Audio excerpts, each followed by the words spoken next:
audience. Hope you all are well. All right, let's get started. I'm going to bring you some updates to breaking news, and then we're going to get into the commentary pertaining to Britney Spears, P. Diddy, and the killer nurse who has pled guilty to murdering some of her patients. Thank you for joining me. If you'd like to donate to this great network, $Big Andrew 129 Cash App. Stickers and chats are always welcome during the live stream. Let's hear about Mr. Jim Jones, the rapper. He got into a brawl in Florida at an airport, and he's claiming self-defense. Thank you for joining me. Complex is the source. Jim Jones got into quite a rumble at the airport over the weekend. TMZ obtained video footage that showed the Harlem native riding an escalator with two other people at Fort Lauderdale Hollywood International Airport. At some point, the rapper got into a scuffle with a random person riding the escalator and tossed him down the steps where a fight ensued. Jones and the person he was rumbling with ended up at the bottom of the escalator where the fight continued. A group of officers then arrived to break up the fight that left one man leaking blood from the face. In a statement to TMZ, Jones said, "I was minding my business and defending myself. They got what they were looking for," quote unquote. Wow. Jones wasn't the only celebrity who got into a brawl. Former NFL football player Vince Young got into a bar fight where he was seemingly knocked out cold. Footage from the incident showed Young and another man arguing with several others before things got physical, with Young pushing the people around him. More people got involved in the fray, and while Young talked to people who were tussling with him, someone clocked him right in the face and caused him to drop to the ground. According to local police, the bar's owner, where Young got knocked out, claimed the argument started over a conversation about race, and he asked the group to leave but ended up getting hit by the drink and elbow. Well, that's pertaining to former NFL player Vince Young getting into some type of scuffle where he got knocked out in a bar. And then Mr. Jim Jones, infamous Jim Jones, got into a scuffle in Florida at an airport. Said he was minding his business. So there's no definitive information to what actually happened, who said what to whom. Jim, what happened, baby? Was this over race? I'm curious. What happened? Somebody bumped you? You were trying to get up the escalator, down the escalator? What are we talking about? What really happened? Because TMZ, you didn't get the scoop, did you? Because I don't see anything in here that tells me what actually happened. Who said what to whom? What made him hit the person? How's the person doing? Are they going to sue now that they find out that it's Mr. Jim Jones? Because I see dollar signs once the person realizes that it's Jim Jones. What's the race? Not that it matters, but I'm curious. Black, white, Hispanic. Will he be sued once the person finds out that he is famous? Or was it somebody trying to ask for an autograph? He didn't want to be bothered. What's the 411? Was he flying alone? I'm wondering. Didn't mention that he was in an entourage or with anyone else. When I get an update, I will post it to my community board or put the information in a video. The complex is the source. Thank you so much for joining me. All right, next update. Hope you all are well out there. It's a beautiful day in the high 10. God is good. Amen. Please check my community page for polls and movie suggestions, because I know how some of you just love watching movies. Amen. Amen. Amen. All right, let's see what I got for you next, everybody. Okay. A lot going on. Okay, please check out my YouTube shorts. I uploaded 8 last night. Justin Bieber, Britney Spears, the Proudfoots. Got a lot going on. Breaking news every day. It's always something. And please check out my video from yesterday pertaining to Sebastian Rogers, the mulberry bush. A lot of he said, she said circulating. Don't know what's really going to come of those photographs, video footage. We will wait to see if indeed the photo circulating is Sebastian Rogers in North Carolina. Captain sentenced to prison for criminal negligence and fiery deaths of 34 aboard a scuba boat. This happened in California a few years back. A captain abandoned his passengers on a dive trip. I believe it was like a 3-day excursion. And he and some other members of his team survived, except for one. I believe a deckhand passed away when they jumped into the water, or the guy died on the boat. But anywho, a few of his members, I believe 4 other members survived. One passed away and the captain survived. basically he got probation. The judge didn't feel like this was an intentional accident or intentional homicide, but he jumped off. Allegedly, he said he was in the back of the boat. He couldn't get to where the fire was, and then we learned that the fire blocked the stairway down to the lower bunk. So the people in the lower bunk who were on the dive boat, they couldn't get out. And just reading this information, it was scary and just really frightening just reading it, because your mind starts to imagine what these people were going through. They found a phone at the bottom of the ocean that belonged to one of the passengers on the boat, and obviously the person was, I guess, trying to let someone know that they were in distress on the boat. Couldn't get off, couldn't get out. And I can't imagine what those people went through. They also said something about them being on the floor to, try to stay under the smoke, because that's what they recommend if you're ever in a fire, is to go low to the ground if you can't see. Try to crawl your way out to safety, because naturally you can't walk through smoke, because naturally you would pass out. So this was harrowing just reading the information that these 34 or plus people, 34, I think, people passed away on this boat. Let me give you the accurate number, because I don't want to repeat anything that's not correct pertaining to this information. This is very harrowing information. I think the parents, family members are disappointed. Yes, 34 aboard a scuba boat. And this happened last Thursday. A judge sentenced the scuba captain to 4 years in prison and 3 years supervised release for criminal negligence. So he did get some time, 4 years in prison, and 3 years supervised release. Okay, because I thought it was just supervised or probation. Pardon me. His name is Jerry Boland. He was found guilty of 1 count of misconduct or neglect of ship officer last year. The charge is a pre-Civil War statute known as seaman's manslaughter. It was designed to hold steamboat captains and crew responsible for maritime disasters. The family, they were wanting a 10-year maximum sentence for Mr. Boland, but obviously the judge saw different. Wow. This happened off of the Santa Cruz Island. It's called the Conception, the name of this vessel. It was 25 miles south of Santa Barbara when it caught fire before dawn on the final day of a 3-day excursion, sinking less than 100 feet from shore. So it wasn't that far from shore when it sank. This is horrible. 33 passengers and a crew member died, trapped in a bunk room below deck. Among the dead were the deckhand, who had landed her dream job, environmental scientist who conducted research in Antarctica, globe-trotting couple, Singaporean data scientist, and a family of 3 sisters, their father and his wife. Once again, 34 passengers on the Conception off of Santa Cruz Island. The boat sank. It caught on fire. Mr. Boland, who was the captain, was able to escape with 4 other crew members, and 1 crew member passed away. And this happened September 2nd, 2019. My condolences to the family members, and sorry you didn't get the maximum sentence of 10 years. So he got off lucky with the, what does it say, 3 years, 4-year sentence? It's not a lot. Oh, wow. Let's get down to the storyline, everybody. Britney Spears, we're going to start with Britney Spears, P. Diddy, and the killer nurse, and then I'll intervene with other breaking news. Thank you for joining me. Hope you all are well out there. Let's see what we got here. Hello, hello, hello. Welcome, welcome. Happy Sunday, everybody. Thank you for joining me. Thank you so much for joining me. It's a beautiful day in the high 10. Oh my gosh, it's so bright and sunny. I'm worried about her mental health, but Britney says everything is... Hold on one second. Let me go back a little bit.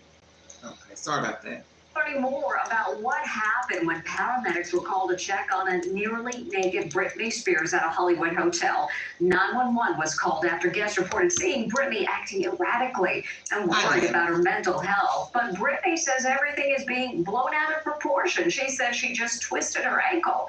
Victoria Orcano has the latest. Britney Spears is sharing video of her swollen and bruised ankle in the wake of those disturbing photos of the pop star outside the Hollywood Hotel Chateau Marmont. I really twisted my ankle last night like an idiot. It's so bad. The adhere tries to do a leap in the living room at the chateau, and I fell. Embarrassed myself. Britney was seen clutching a pillow and covering herself with a blanket in front of the Hollywood hotspot at 12:42 a.m. Thursday. She's barefoot, topless, and her pajama shorts are rolled down. Many feared she was having a mental collapse. We showed the video to orthopedic surgeon Dr. Jonathan Frank. She certainly sustained a significant injury to the ankle, enough that she would have swelling, and not only that, but bleeding that's then apparent through the skin. That suggests that she at least has a severe ligament tear and possibly a fracture or break of the ankle itself. According to a published report, Britney and her rumored new boyfriend, Paul Solis, got into a huge fight. But Britney is now trying to explain what brought police and paramedics to her hotel room, and she's downplaying the entire incident. Paramedics came to my door illegally, of course, caused this huge scene, which was so unnecessary. And she's blaming her estranged mother, Lynn Spears, for allegedly leaking the story. I know my mom was involved, Britney posted. I haven't talked to her in 6 months, and she called right after it happened, before the news being out. I was set up just like she did way back when. I can't stand her. Lynn Spears arrived at LAX this morning and was peppered with questions by a photographer. Everyone's worried about Britney. She posted, Lynn, that she thinks maybe you called paramedics. So, who's the new guy Britney is said to be dating? What a mess. Paul Solis is Britney's former housekeeper. We've learned he's been convicted on multiple felonies, including robbery. Wow. Today, Britney posted another dancing video, which is believed to have been previously recorded. Doubtful she could be dancing on that ankle today.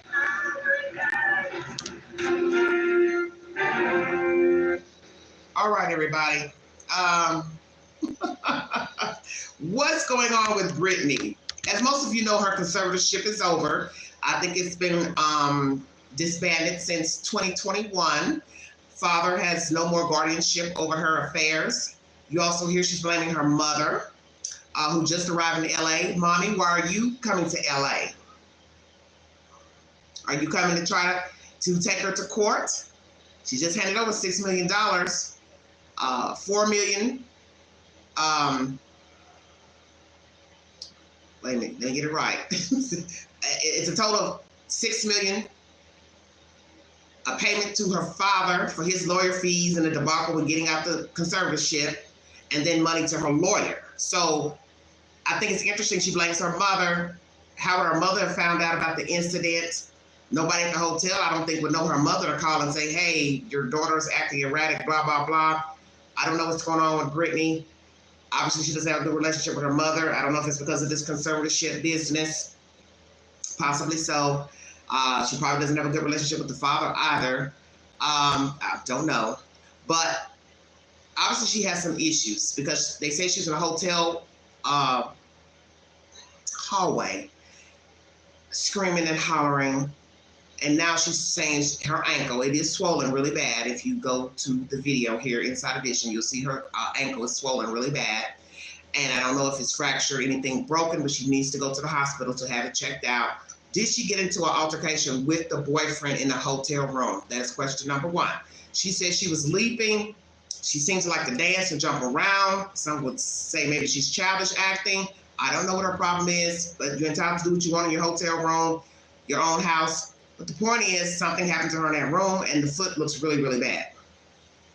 Will one of the parents try to seek guardianship again? Because this will be terrible if somebody tries to take her to court to say there's something wrong with her, she's acting erratic. Naturally, she can come out and say, I was in a lot of pain. I was trying to get some ice. That's what she says. I was trying to get ice, that's all. The hotel staff made a big deal. But then you got to ask yourself the sequence of everything, because if you're not there, you don't know. So you have to see the video, if they decide to release it, to show who said what to whom. Was she and the boyfriend arguing with the staff, hotel patrons, or she came out the room from falling, hurt, and then was crying, and people thought maybe something had happened, and it was something accidental, incidental, and then it got blown out of proportion, because she came out crying trying to get some help. So what's the 411? Or was she being melodramatic? But if you look at the ankle, the foot, it looks bad. The whole foot is swollen. It's not just the ankle. The whole foot is swollen, bruised. It looks like it has bled out.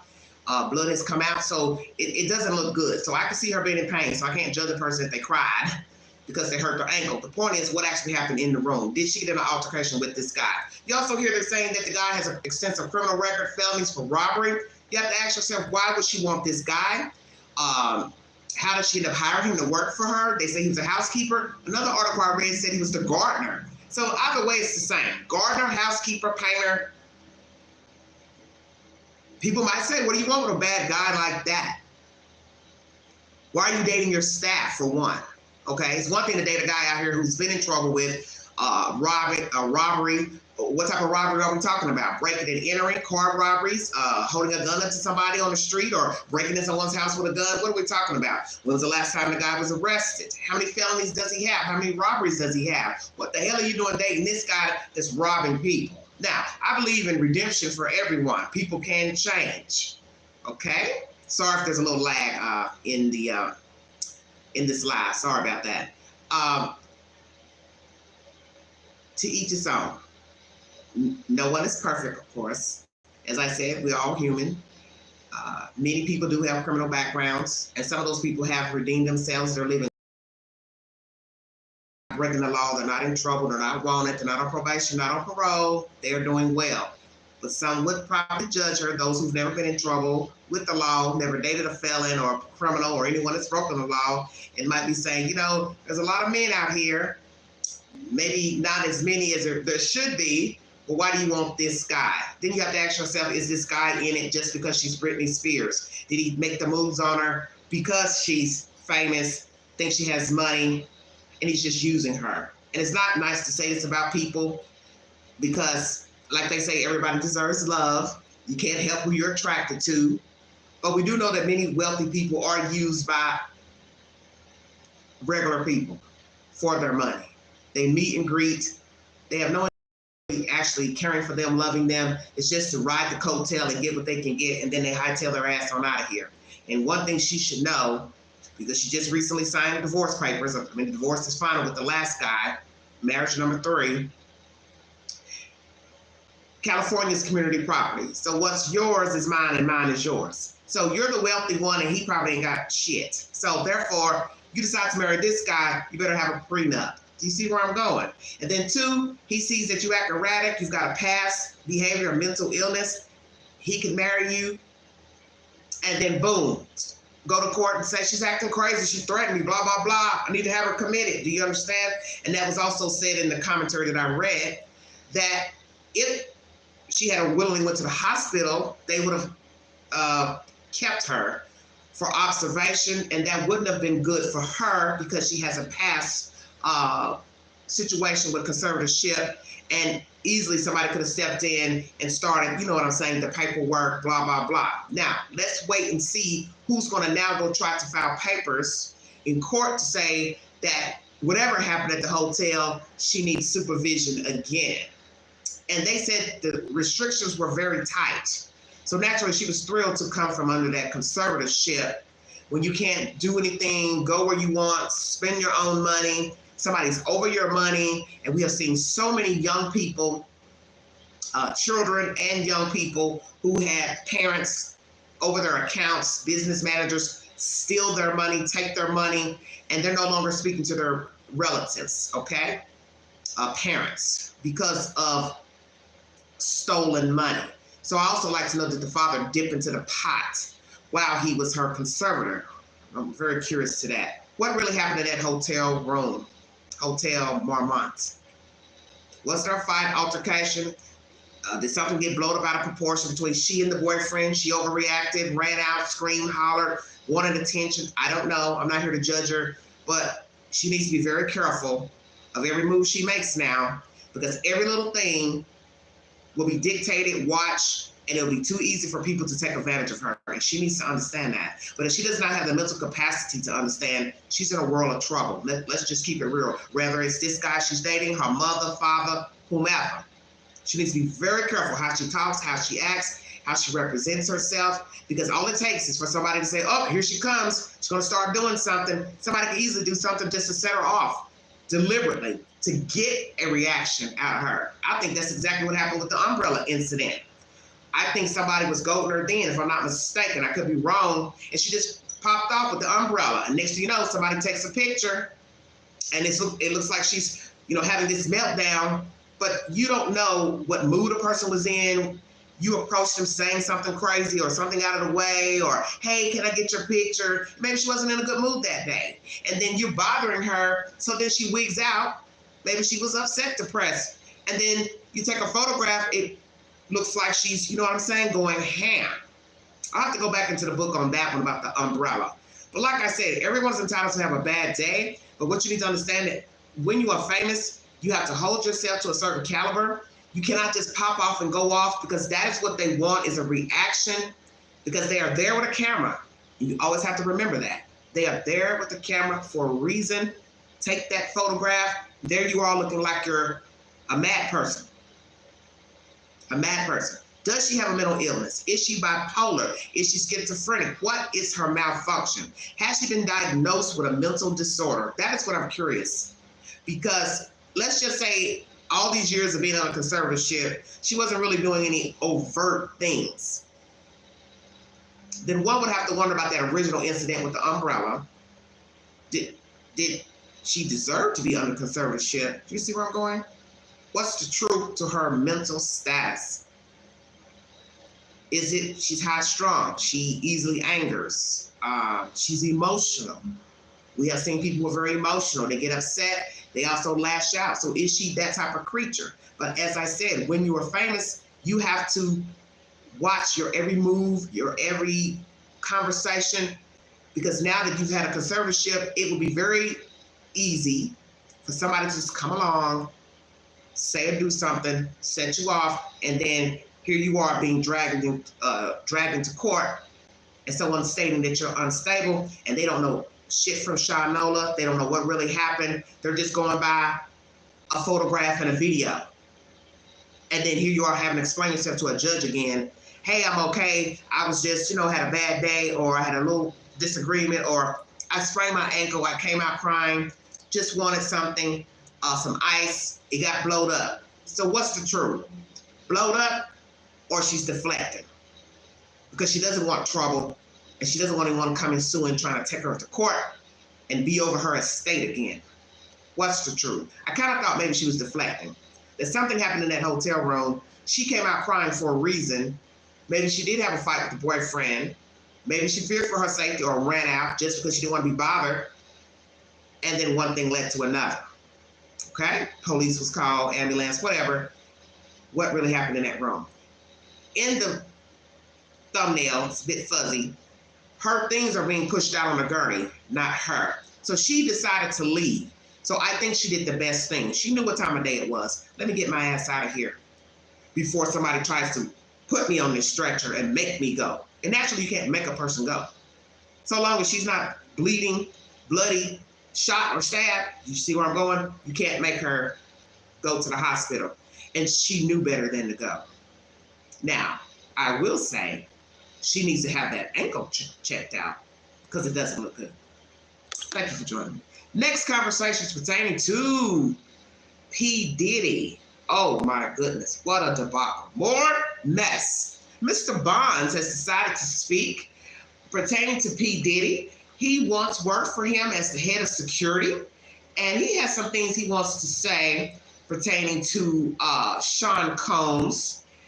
And what I'm going to say about that is this. He's kind of deflecting as well about what he saw when he worked for him. He doesn't think that he was human trafficking women. He said, oh, it's normal for him to invite somebody to, fly on a plane or go cross country. No big deal. I don't think he forced anybody into anything, forced them to get on a plane or forced them into any sexual acts. If so, I don't know anything about that. But I did see unknown men go to hotel rooms with Sean Combs. Well, let's think about that. Mr. Bonds is attesting to that. And the allegations from Mr. Little Rod the producer, he states that Sean invited men and people and all types of people around him to party. People were drugged. People woke up in beds together. He did with Diddy and some other people. And that is also the allegation from Cassie, on and off girlfriend of Sean Puffy Combs, that he would force her to have sex with random men, or I guess you could say men of the night. Now, I don't know who these men were, if they were street workers or random people he picked up off the street, or they worked for an escort service, or it's still bizarre. And to me, it's very bizarre to want to watch your girlfriend, one, have sex with another man, vice versa. And then the allegations that P. Diddy is a homosexual. So what you have to ask yourself is, while your woman or female companions are having sex with these men, what are you doing? You just sitting there watching, or you're relieving yourself after watching them, and then you join in at some point. Let's get down to business. Excuse me. News Nation is the source. Lord have mercy, what a hot mess. You don't know what to believe. Allegations of him and Ja Rule going to a room together. So I don't know. What's the truth? Is he gay, bisexual? He may be actually hiding behind being with women to hide the fact that he does like men. We'll see. Or will we? He says those allegations from Cassie were true about being abused. Bonds was named in that lawsuit. Cassie says he helped save her life. Combs denies the allegation. No it's okay. Roger Bonds joins us now. Thank you very much, sir. How you doing, Larry? How's everything doing? I'm doing well. Thank you for taking this opportunity. Roger, do you believe that there is substance to what we're hearing about Combs being involved in these heavy criminal activities? I believe some of the things. I think some of it is a little far-fetched, but I think some of it is definitely true. Now, when we get into what the sum is, you are in the lawsuit as saying, in the car leaving the club, you know that Mr. Combs physically abused his girlfriend, putting hands on her way over the line, that you tried to stop it, but you couldn't. Is that all accurate? Interesting. Yes, that's accurate. And help the audience understand what you know was going on there. Well, there's definitely times that he was very abusive argumentatively. He was very abusive physically. You know, that particular time that Cassie is talking about, they were at a dinner or a gathering on Sunset Boulevard, and Cassie was talking to a manager, and he got very upset about that. You know, he didn't want her talking to any other managers or doing anything without his say-so. And he got very abusive that day, and I jumped out the car, and I ran up on him, and I grabbed him, and I was like, what are you doing? Do you see where we at? Like, what's going on? And he got inside the car once I grabbed him up, and he realized the way he was at. But some of the damage was done already, and I put her inside the car, too. The idea that he would be involved in running drugs, running women for the enjoyment of others, did you see anything like that? Did you hear anything like that? Well, I don't think when they say running for others, I don't particularly believe that. You know, at the end of the day, he's Sean Combs, he's Diddy. You know, a lot of the things that they accuse him with, I feel falls under different kind of jurisdictions. Let me go back. I'm going to read these allegations that she claimed against him. Hold on one second. Go back a minute. Thank you all so much for joining me. What'd you say, Diana? What you mumbling down there? 1 second. These are the allegations by Cassie Ventura. Supplied her with drugs, beat her, forced her to sleep with male prostitutes while filming her. Okay? So, as I said, I believe he has a record of his sexual escapades, And I'm wondering if Secret Service, Homeland Security found any evidence of sexual activity on film in the possession of Sean Combs at his 2 estates, one in Florida, one in California. Thank you for joining me.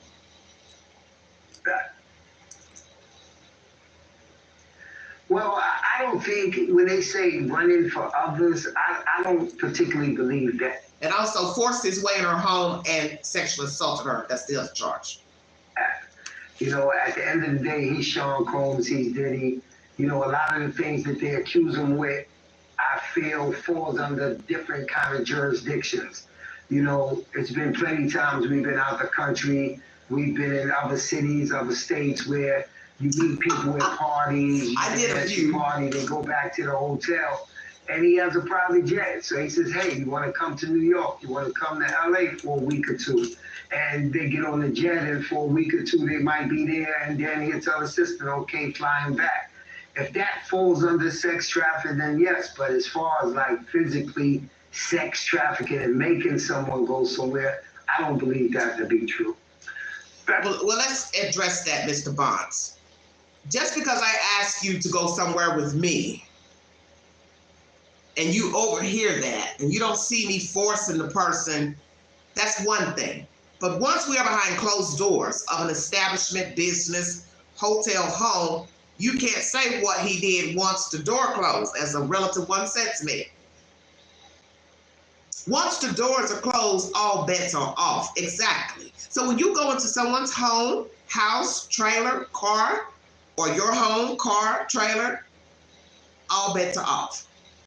It is your word against mine and mine against yours, or what the hell happened in the room, the car, wherever we are alone. Okay? So you saw him abuse Cassie, but you don't know what else he did with her behind closed doors. Okay? You may have seen, yeah, I saw him beat her, talk down to her, call her dirty names. But you can't say, oh yeah, I also saw him filming her have sex with other men, forcing her to have sex with other men, women, whatever. He joined in. You may not be able to attest to that, because that's the point. Certain things we do in front of people, certain things we don't. So, as you said, inviting somebody to jump on a jet is not what you consider human trafficking. But it is human trafficking if the idea of me inviting you on the jet is to force you into sex, drug you out of sight, out of mind. Ding, ding, ding. So he was doing a Bill Cosby, R. Kelly move. Oh, here, come fly with me, go with me. We'll pick you up. We'll drive you around, go over here, take you here. But it's all for sexual purposes. It's all for drugging you and then sexually assaulting you, filming you, so on and so forth. That's the allegation. Cassidy makes that allegation in part also what she refers to as a freak-off, which is where Combs would make her have sex with other men. And then that allegation was expanded in some of these other reports that we've seen of, yeah, that's what he does. He would get women and make them have sex with other men, and that he would get drugs and traffic them, meaning bring them in for sale and use by other people. Let me repeat that again. Other reports that we've seen of, yeah, that's what he does. He would get women and make them have sex with other men, and that he would get drugs and traffic them, meaning bring them in for sale and use by other people. Well, on that aspect, I'm going to say I don't know what he does actually in the bedroom. I've never actually witnessed anything like that. But I have seen people that I haven't ever seen in my life, guys that I've never seen before, go into a hotel room with them. And I know that only they was in the room. Nobody else was in the room. So, Mr. Bond says, I saw men I've never seen before go into a hotel room with him, them, alone. So these are possibly the prostitutes, male prostitutes, random people Diddy found to have sex with him and Cassie and other people. So that should tell you something right there, Mr. Bonds. Why is your homeboy, friend, employer bringing other men into a hotel room? Let's say he started off with his girlfriend or the girlfriend of the hour. And now you're picking up people or trafficking people, or they're walking in front of you and the door's closing, you mean to tell me you didn't wonder what the hell was going on? What the hell that guy doing going in there? What the hell that guy is doing going in there? Excuse me.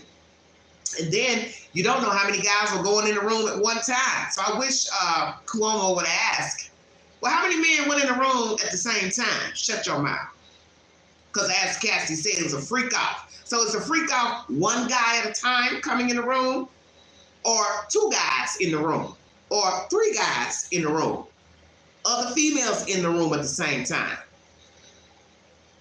But what actually went on, or if they was forced to do it, or how much they got paid, I didn't know about that. But I definitely did see people go into private places where him and Cassie was at.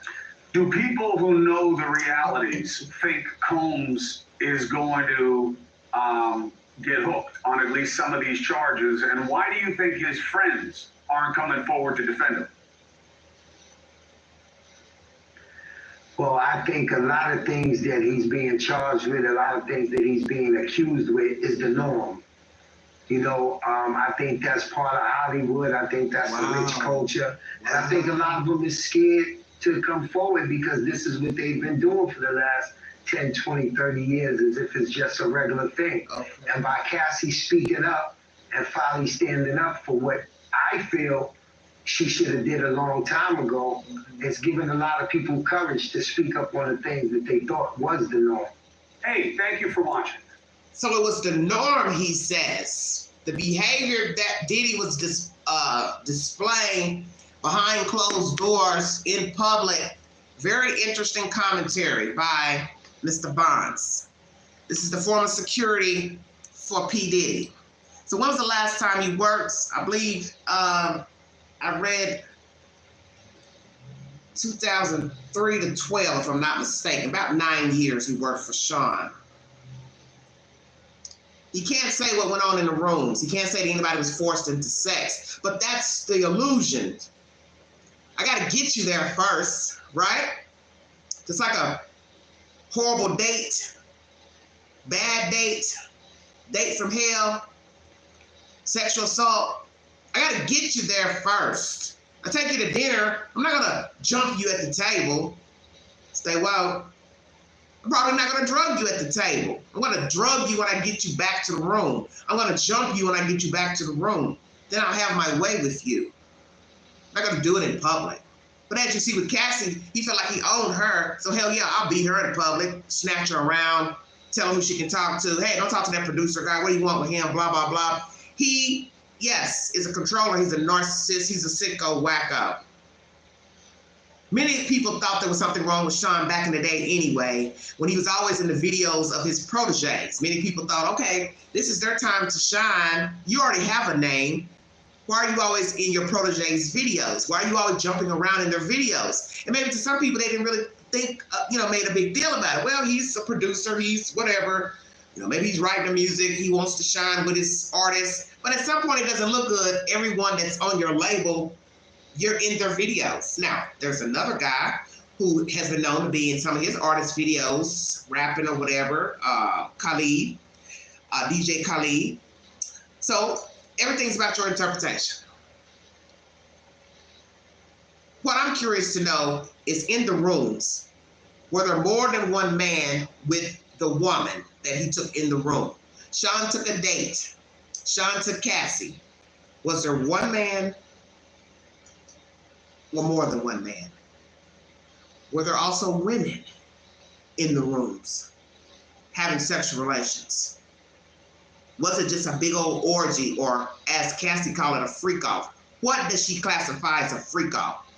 Different people, different sexes, different orientations. You see where I'm going? Because when I think of male prostitutes, we know it can go either way. It could be a male prostitute that is straight and only sleeps with women, or it could be a prostitute that's a male that sleeps with women and men. And then you have to ask yourself what I've mentioned before. Did anybody use any condoms? Did this girl ever get a venereal disease from him? Has she been tested for HPV, syphilis? I'm just curious. Has Sean been tested for any of these diseases? Has he come up short? Has he passed diseases around? Because if you like freak-offs, somebody's come up short And I refuse to believe that everybody in the room is using a damn condom. I'm not crazy. You still have porn movies made and the actors are not using condoms. And that bullshit about getting tested every 3 months. What difference does that make? You're not using the condoms. I mean, okay, you go 6 months, 8 months, a year, and then the one time you get a test, it's HIV positive. Then what do? Do you let the people know? You show them your HIV card that you're positive? Then they say what? Well, can't use you anymore because you're HIV positive or you got full-blown AIDS. Sorry, go find you another job. Go apply for disability. I'm assuming that's why they make you get tested in the porn industry. So they'll know if you're infected. But we already know, even if you don't come back with HIV every couple of months of getting tested, you still could have other diseases where you are asymptom. And a lot of men are asymptom. For women who don't know this, and for some of you guys who don't know, a guy can walk around with a disease for months and have no symptoms. But the woman, she'll be a burning mess. That's why a lot of guys pass diseases, because they don't even know they have anything. So I won't doubt that these people have come up short. And I also won't doubt in the circle of people who have had sex with Sean Combs, Cassie, these male prostitutes, somebody is carrying the package, and you're not going to make me believe otherwise.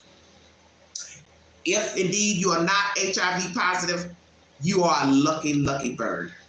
Let me say that. Lord have mercy. All right, bringing you extra news.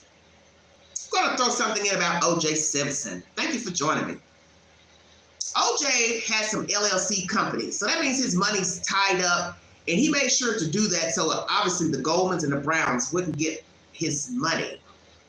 Now, the article I read said that he and his daughter, the oldest daughter, Arnell, seem to have maybe, or was it Sydney, reconciled Sydney.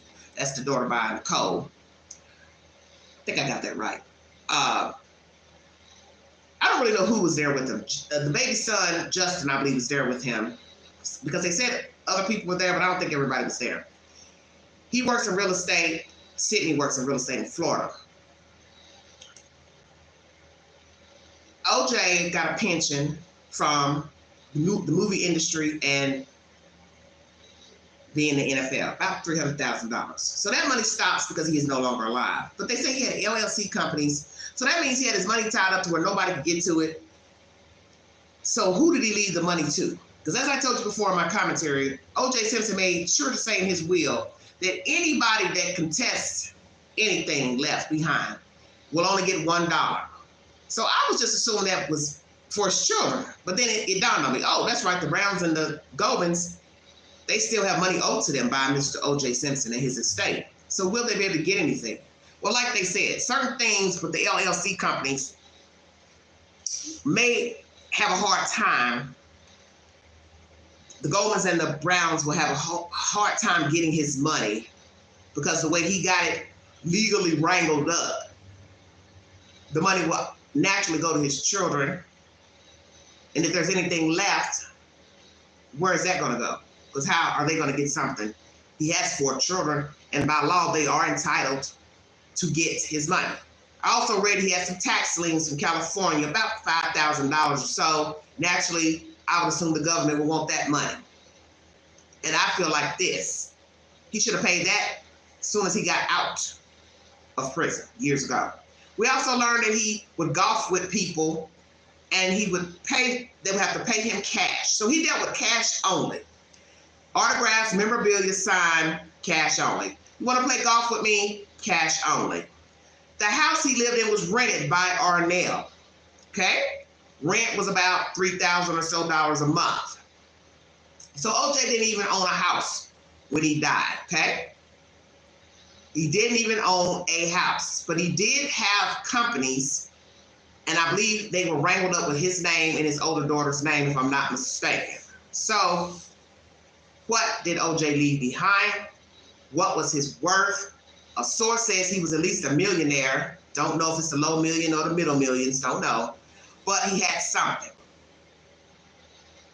And naturally, he still would have accumulated his pension even while incarcerated. So he would still got the pension from the NFL and the Screen Actors Guild, okay? So, yeah, he should have some millions.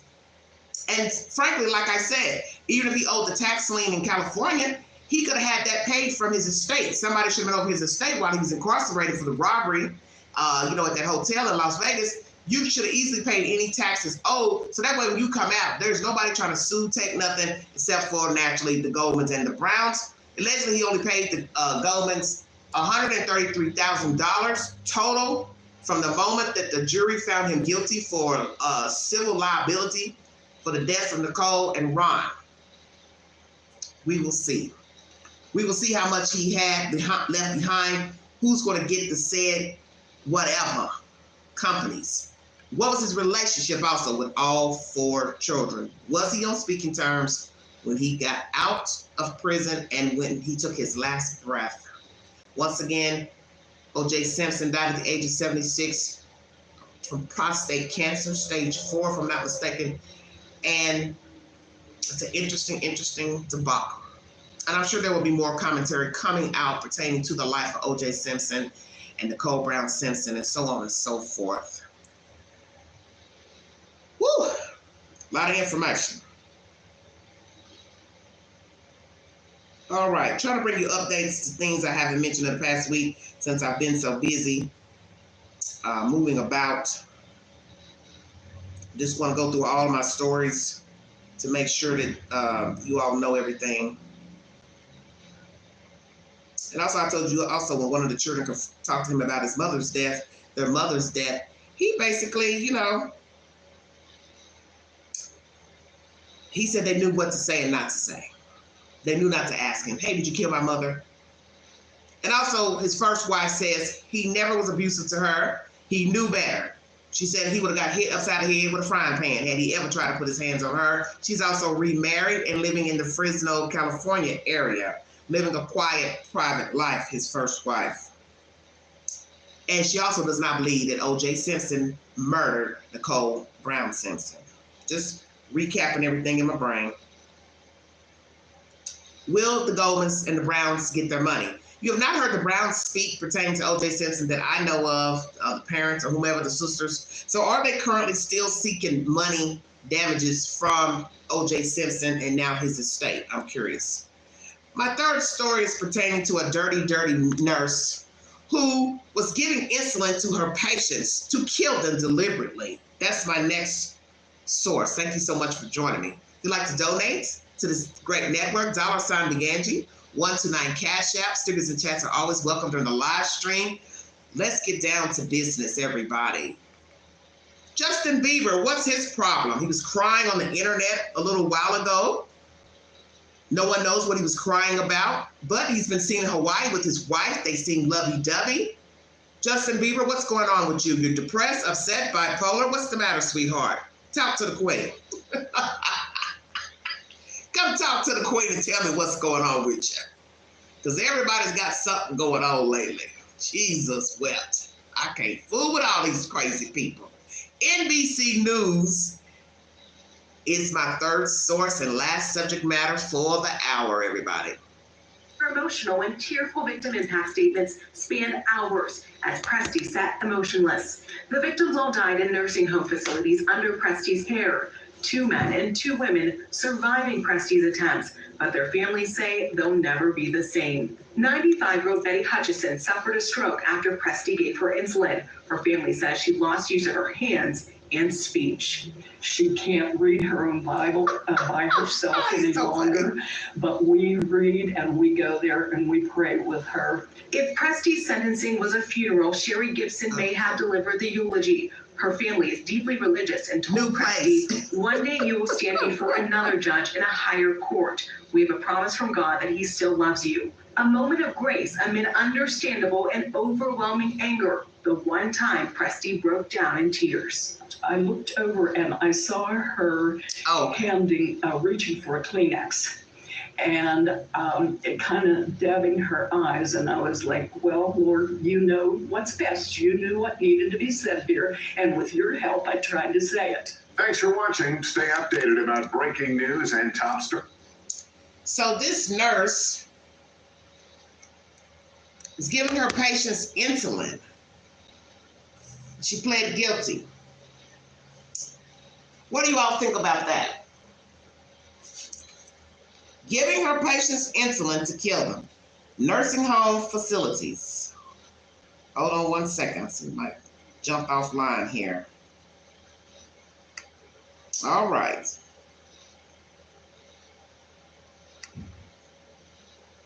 Who does this? What is with these killer nurses? Very scary.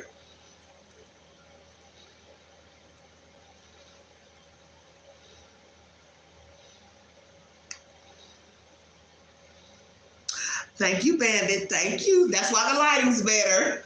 I've got this nice windows that bring in a lot of sunlight because my bedroom faces this the sun, so I get more light, better than where I was before, where I was living. So I don't have to do any special lighting, you know, unless I go live at night, of course.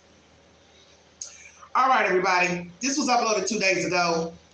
Heather Presti, a 41-year-old nurse in Pennsylvania, pleaded guilty to 3 counts of murder and 19 counts of attempted murder and was sentenced to life in prison. Presti was charged with giving excessive amounts of insulin to 22 patients.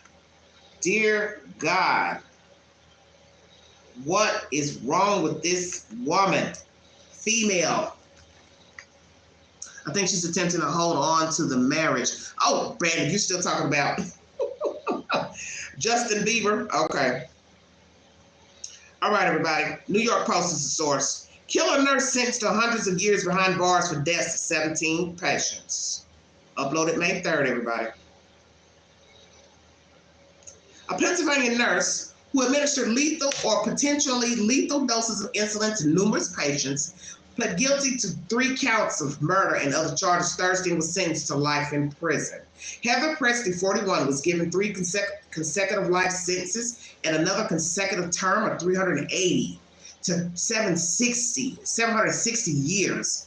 Good Lord, behind bars during a hearing in Butler, about 30 miles north of Pittsburgh. She played a role in the deaths of at least 17 patients. Repeat, she played a role in the deaths of 17 patients who lived in 5 health facilities in 4 counties between 2020 and 2023. So that means she was moving around. She was moving around because this happened with that male nurse in North Carolina. Moving around.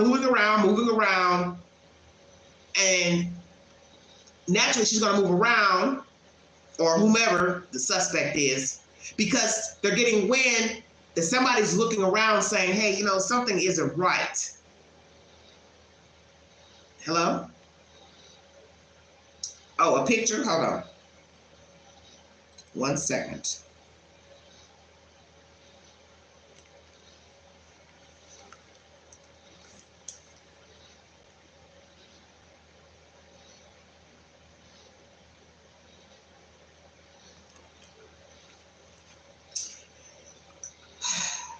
You're going to move around because people are going to start talking. So you got to move around. That's what I learned with that one movie I was watching. I got to finish it, about that male nurse. He was going from facility to facility until somebody caught on. Okay, something's going on. And naturally, when you're applying for certain jobs, such as working in the healthcare field, they're going to start asking you, well, what happened over here? You only worked there 2 years. See, he only worked a short amount of time. So when you're only working 2-3 years, people start getting leery, like, okay, what happened over here? Okay, what happened over here? Oh, I didn't like it, wanted to change. Okay, 2 years later, you wanted another change? Just saying. Presti, who could have faced a death sentence, pleaded guilty to 3 counts of first-degree murder and 19 counts of attempted murder. She initially was charged in May of 2023 with killing 2 nursing home patients and injuring a 3rd. Further investigation led to dozens of more charges against her. During a February hearing in which she argued with her attorneys, you know she's crazy, she indicated that she wanted to plead guilty. So obviously they were trying to make her what, plead innocent? Well, the district attorney had to have evidence against her.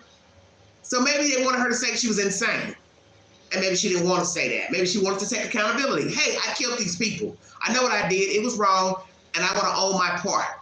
What was her initial conversation with these attorneys to be arguing with them. This is very interesting. Presley said little as she entered her pleas, responding to most questions with a single word. When one of her lawyers asked her why she was pleading guilty, Presley replied, "Because I am guilty." Wow. The plea hearing was expected to last through Friday because several people wanted to give victim impact statements, officials said. Some who spoke in court Thursday told Presley that she had wrongly tried to play God, noting that although some of her victims were elderly or very ill, none were ready to die.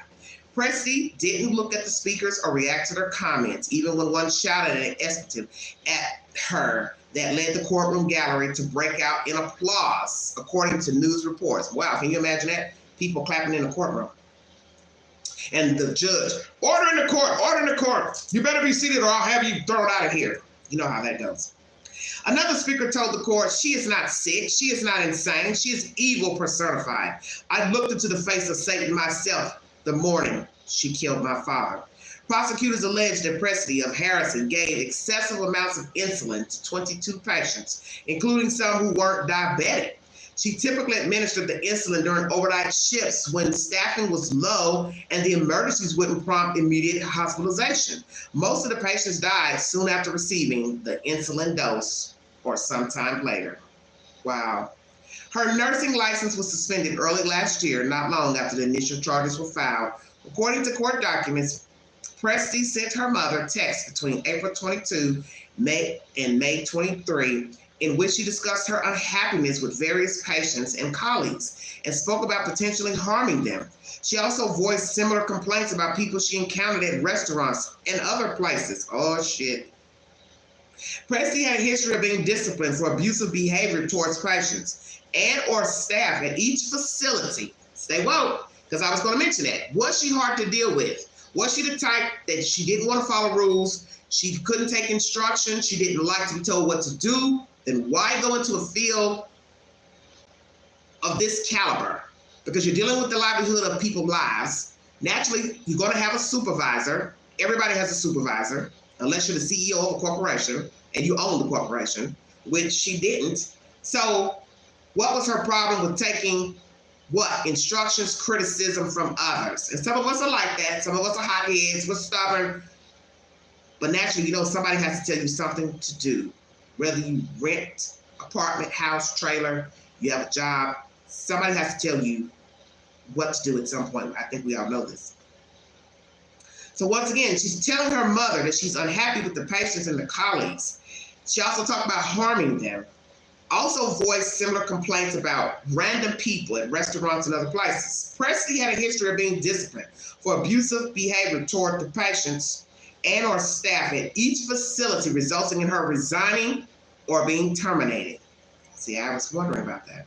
Prosecutors said in court documents, beginning in 2018, Presley held a number of jobs at Western Pennsylvania nursing homes and facilities for short periods, according to the documents. That's exactly what I said about the male nurse in North Carolina. When you looked at his itinerary of places he worked, he wasn't at these places no more than, I think, 3 years, 3 or less. So people are going to judge you. What's going on? Why are you quitting these jobs? You know, some will say if you quit jobs often that you're the problem. You can't get along with people. You don't like it. You keep moving around from, you know, department to department, or they're moving you to department to department. They don't want to let you go and fire you so they don't get sued. But really, possibly you are the problem. So what is it? And a lot of people are hard to get along with. I mean, let's just be truthful. You can go to one job and actually go there to do your job, follow the rules, do what you have to do, and still there's somebody complaining. Then you go to the next job, you think it's going to be better. They're complaining. The one thing I've learned about this life, I can speak from experience, everywhere you go, it seems to be an issue. First thing people are going to say, you got to start looking at yourself. Am I contributing to the issue, or am I reacting to the issue? So, you know, we all have work to do as human beings. What was going on here? Maybe she was unstable. Maybe she didn't know how to deal with people. Maybe she was a sociopath and she could not deal with people, because sociopaths mimic what is expected, which means they're supposed to walk and talk, say good morning, hello, how are you? You sit up and you tell them about your day or your night, and they really don't give two fucks. But you don't know that. You understand? Is this Miss Presley? She's a sociopath. or one would say maybe a psychopath. Once again, all her jobs were short periods to where she either resigned or she was terminated. Other healthcare workers have been convicted of killing patients. Among them is William Davis, a Texas nurse who was convicted of capital murder in 2021 for injecting air into the arteries of 4 patients after they underwent heart surgery. He was sentenced to death but is appealing his conviction. Another nurse, Charles Cullen, that's the one I'm speaking of, killed at least 29 nursing home patients. Oh, that's in New Jersey and Pennsylvania, but some experts believe he has killed even more. I don't know if that's Cullen I'm speaking of. I'm thinking of the guy that worked in North Carolina. I'll have to pull him up. I don't know if this is him, Charles Cullen, or not, but they did a movie about him, I think, Tubi or Netflix made a movie about his life. Let me see.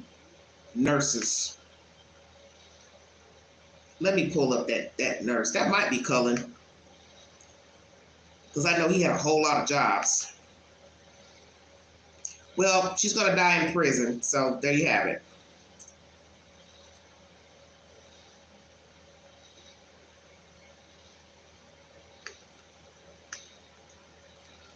Diana, you I just cannot imagine her. Okay, I stay at night being doing CNA 30 years. I would never hurt a patient. Belong in NH settings. Okay, NH settings. Okay, they are rough. I prefer home care. Yes, and that's my point. You see, she's complaining about everything. She's complaining about the patients. She's complaining about the staff. Now she's complaining to the mother. At one point, she's complaining about just random people in the street. She might be one of those people that, like me, you want this perfect utopia that doesn't exist. And because you got to look at yourself. You got to say, well, I can't expect everybody to be perfect. I'm not perfect. Okay, but when it gets to the point where you want to start doing things to people, then it's time for you to get some help. If you start looking at people and saying, I don't like what he said to me. I want to shoot him. I want to put arsenic in his Coke. I want to make brownies and put arsenic in the brownies. You see where I'm going? Now it's time to reach out and get professional help. We don't have to like everybody. We don't have to like everybody's ways. They don't have to like our ways. But when it gets to the point that you want to now start seeking revenge on people, it is now time to seek therapy and get some help in dealing with whatever it is going on inside you. And I won't doubt that she probably had problems growing up. She may have came from cynical parents, strict parents. She may have had a hard time growing up. See, I don't know. I'm not here to, say what exactly was going on with her, but she needs help. Oh, Jonathan Hayes. That's who I'm speaking of. Sorry about that, everybody. I believe there's a movie about him on Tubi. Tubi, I think. Insulin deaths, 5 things to know about the NC nurse accused of murder. This is who I'm talking about. Let's see, how old is this content? This is from the Winston-Salem Journal, if you need verification. Last year, a nurse, oh Lord, they're gonna let me read it. Probably not. Oh, I can't pull it up because this, they want you to pay to read it. Anyway, let me type in his name. And we'll just get a quick bio on him.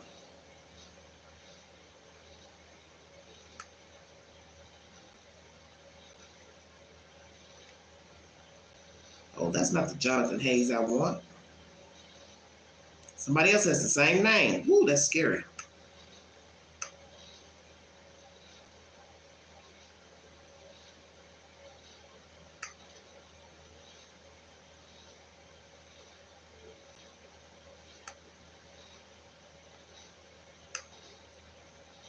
Jonathan Hayes. Jonathan Hayes. It's not coming up. Let's see. Jonathan Hayes, nurse sentenced in North Carolina.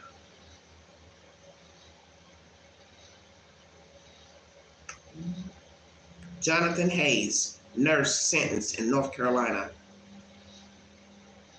According to WFMY News 2, Winston-Salem, NC, the Forsyth County District Attorney's Office confirms prosecutors are pursuing a death penalty sentence against former Atrium Health Wake Forest Baptist nurse Jonathan Hayes. That's him. Death penalty. What a mess. Jonathan Hayes is charged with attempted murder and 2 felony murder counts after multiple Atrium Health Wake Forest Baptist patients died in early 2022. Channel 2 News is the source, everybody.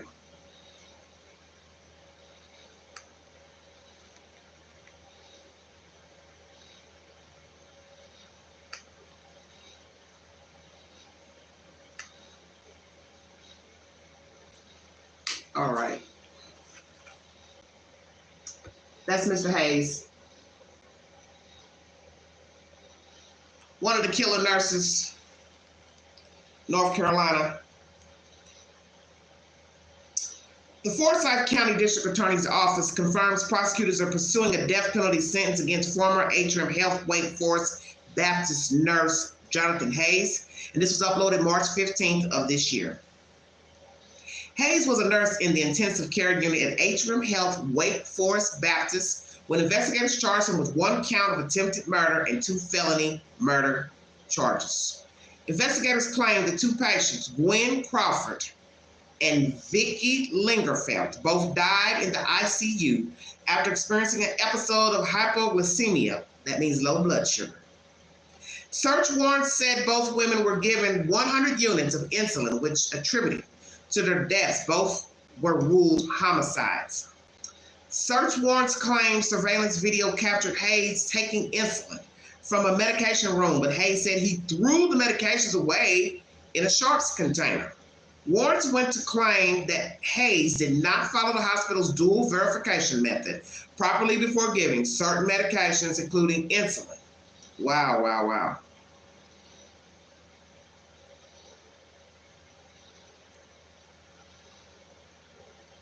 Let's see what YouTube has. He's facing the death penalty, attempted murder, and 2 felony murders.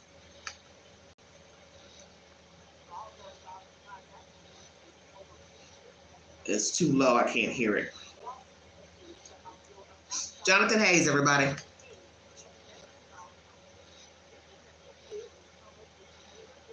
Oh, talking to the girl, Brown and the brown girl. Hello, brown girl. Hello, everybody in the chat. Jonathan Hayes, everybody, facing the death penalty, attempted murder, 2 felony murders of elderly patients.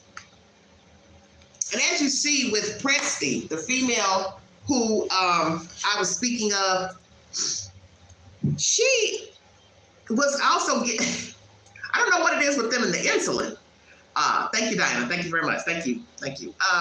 She was giving patients insulin who had obviously took insulin, and then those who didn't take insulin. So naturally, you're gonna give someone insulin if they die or go into some type of cardiac arrest. You don't think that they're not going to wonder what's going on? Because like they said, if these patients weren't in the phase of dying, they weren't in stage 3, stage 4 of some type of, cancer or whatever, they hadn't been given the notice of death by a doctor, physician, and all of a sudden now they're going into cardiac arrest, or somebody goes in a room to wake them up or whatever, they're deceased.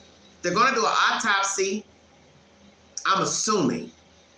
And it's up to also a relative or parent or daughter or whomever to say, hey, mom was fine yesterday when I came to see her, so I don't know what's going on.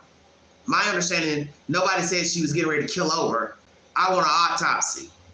So somebody saw something nefarious with Nurse Presti, also Jonathan Hayes. Very scary information. This is a 3-part live pertaining to Britney Spears. She had a little debacle at the Hotel Marmont. She said she sprained her ankle. It got blown up out of proportion. She believes her mother set her up. She found out about the information and called her. She said the news hadn't even gotten out. TMZ follows her to the airport. They're at the airport. She arrives, LA. So one would wonder, Mommy, why are you coming to LA?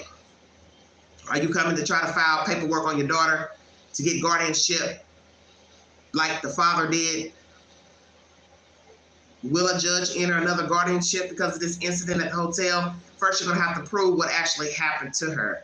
You're going to have to prove she was having a mental episode. You're going to have to also prove what happened to her ankle. Was she fighting, wrestling? Did he pin her down? I don't know what really happened. I don't know if her and her boyfriend were fighting or if she was just goofing off in the room. Maybe she was drunk. They were goofing off, having fun. But I still think something was off with her being in the hallway crying. Somebody said she was in the hallway crying. And they made it seem like she was half dressed in the hallway. But then we hear she was outside half dressed. Well, that doesn't really matter because you got to be half dressed from inside to get to outside. So what really happened with Britney Spears? Is she having a mental breakdown? Or was it just an altercation that got out of control? She went out of the room crying and people started coming out the rooms and somebody called security, an ambulance. I don't know. But she did leave that night and they did say she left alone. Her things were on the gurney and she was walking on foot. She says it was no big deal. It was a blown up situation. The situation got blown out of proportion. Now her mom has made it to LA. So now we got to see what the mother is going to do. Is the mother going to try to reach out to her, talk to her, or is the mother going to try to go file paperwork to get a guardianship over her as well? This will be a bad situation for her if indeed the mother or somebody else tries to step in to be over her estate. This would definitely send her over the edge, and she possibly would, I would see her probably harming herself. So I'm praying that the girl is not mentally ill, because let's just say what if she has mental issues and she's not addressing them? Has she been medicated? First of all, has she been diagnosed? Is she taking medicine that is recommended and she don't take it? See, all those things matter about sustaining anxieties, bipolar, schizophrenia, dissociative personalities, whatever. You have to take the medicine. You're depressed. You go up and down, suicidal thoughts, homicidal thoughts. If you are supposed to be taking medicine, you need to take it. Now, some of us may try to wing it. You understand? I don't want to take nothing. I'm all right. I'm good. I'm going to lean on faith, prayer. Well, sometimes that may work. Sometimes it may not, depending on what the hell's wrong with you. And I think we all may tell ourselves there's nothing wrong with us. And we do need to take medicine. We may not feel like we're going to go out here and hurt anybody or hurt ourselves, but then that one day might come to where we might decide to try to hurt ourselves or hurt somebody, and then it's too late because we didn't take the medicine because we were honoring and we'll stop. Just saying. So if you feel like you're homicidal, suicidal, you're being depressed more than normal, to where you don't want to comb your hair, get out of bed, feed yourself, clothe yourself, take care of your children, you need to get medicated. But we also know there's a flip side also, taking medicines. Sometimes they don't agree with you. The point is you've got to get the help, because we can't keep making excuses about medicines and what it do and don't do. And we have heard, as I said, there are side effects of taking certain antidepressants, psychosis, psychotic medicines.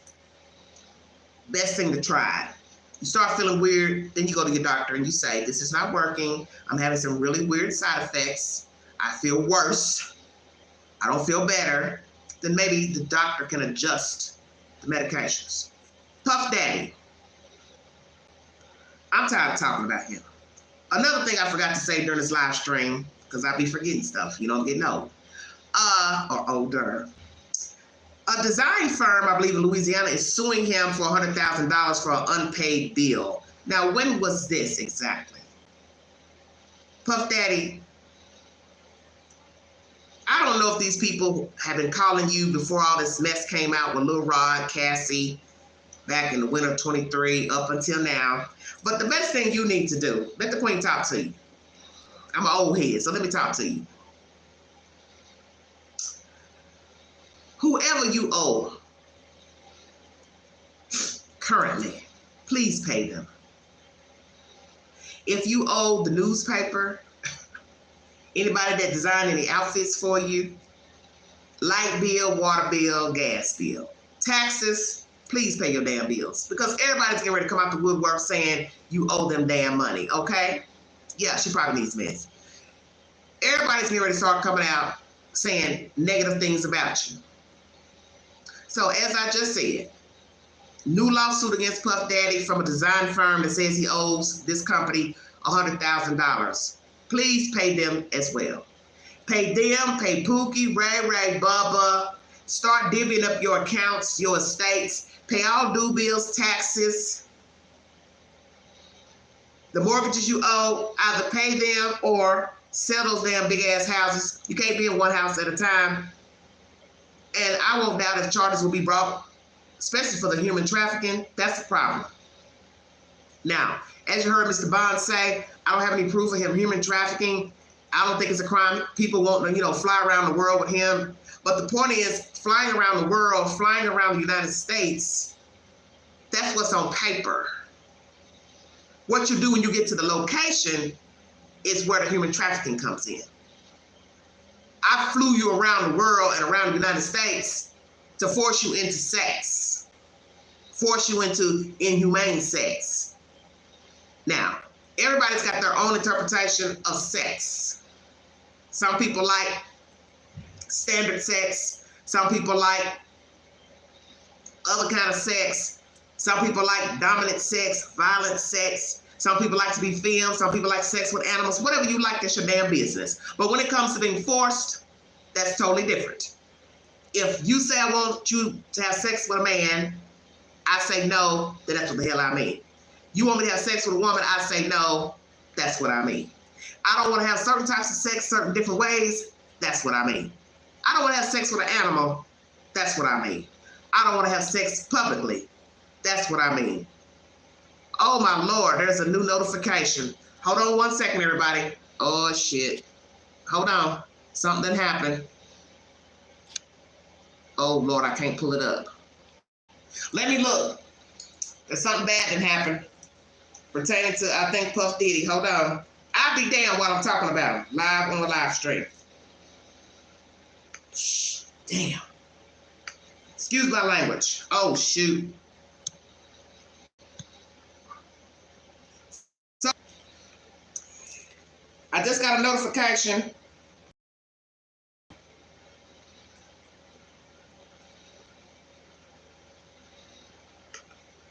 Wait 1 second.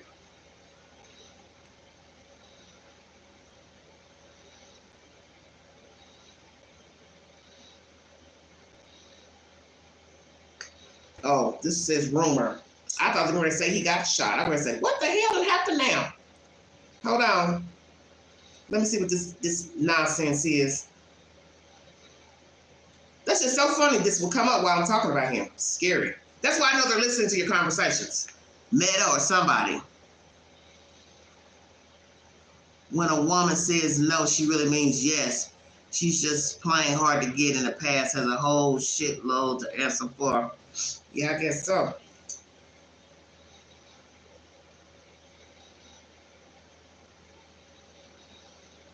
Oh, they're talking about Diddy and Cassie became a punchline in Annual AA's latest single. Oh, I thought they're trying to, I thought somebody was sending a notification he got shot or something. I was like, what the hell?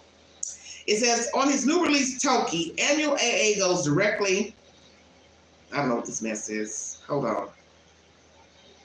Bad Bunny by targeting his failed relationship with Kendall Jenner, which reportedly ended last December after less than a year. While the bar wasn't necessarily an extensive triple or quadruple entendre, it was short and to the point. And that point being made by Annual AA, I don't know who the hell this is, seemingly implies that Bad Bunny, like Neo, is a Diddy Jr., and that he outshines him like Phoenix Suns star player Devin Booker. What the hell are they talking about?